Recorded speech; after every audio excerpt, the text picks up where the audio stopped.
did you know the X-Men turned 50 this year? Ah, and I didn't get them anything. I didn't get Rude. cake or pointy hats. Not good at all. Ah. With 5 X-Men films already released and the Wolverine coming into cinemas very soon. Yeah, and with Days of Future Past on its way in 2014 as well. Absolutely. The interest around the mutant Marvel world is quite high. Yeah, at the time. But with yeah. 50 years of continuity and quite literally hundreds of mutants to get into. Gotta be by now. Gotta be. Where do you start? Well, that's a very good question, and one without an easy answer. It's true. You know what? It's a long history, and there are so many seminal storylines to the Marvel mutant universe. So we can point you at a few of them, but be prepared. There are still going to be times you're going to be dropping your comic, running to Wikipedia, and going, "Who the hell is that guy?" And that's just fine. And that's fine. But the earliest run that I would recommend is the Dark Phoenix saga. This is where we see Jean Grey go from a sweet-natured girl next door to, you know, destroying a star and murdering billions of alien life forms. Yeah. In an event that kind of rocks the Marvel universe, and its reverberations are still being felt now.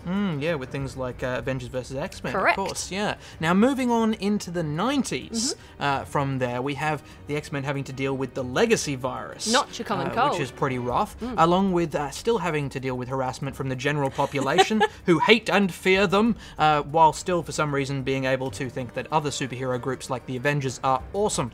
Never really understood that, but there you go. There you go. Now, in the 90s, there were a lot of great storylines, like Age of Apocalypse, various others. I really quite like Onslaught, though.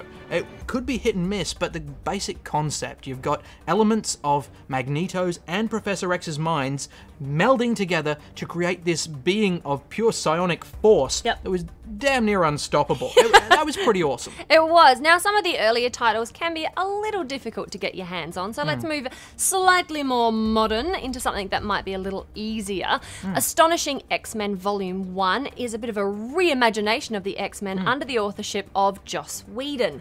Now, it's really nice to see that Whedon-esque humour injected into a world which can become quite bleak after a while. It can at times, yeah. I was also pleased to see the return to the concept of a mutant cure. Yeah. I thought that was a really interesting concept, and you get to see, you know, series mainstays like Beast considering what their options are and seeing whether they want to throw in the towel and become human again. Yeah, I thought Whedon wrote Beast really, really well. It's quite a fun read overall. Yeah. Next, of course, would come House of M. Ah, yes, House of M, written by Brian Michael Bendis. Now, there were a lot of crossovers that fell into that as well, but that was that main story by Bendis. Now, this one changed the Marvel Universe. Quite literally, because the Scarlet Witch had a complete mental breakdown when she found out that her children never existed, and used her reality-altering powers to hurl everybody into a completely different reality. Yeah. One where Magneto is ruling the Earth.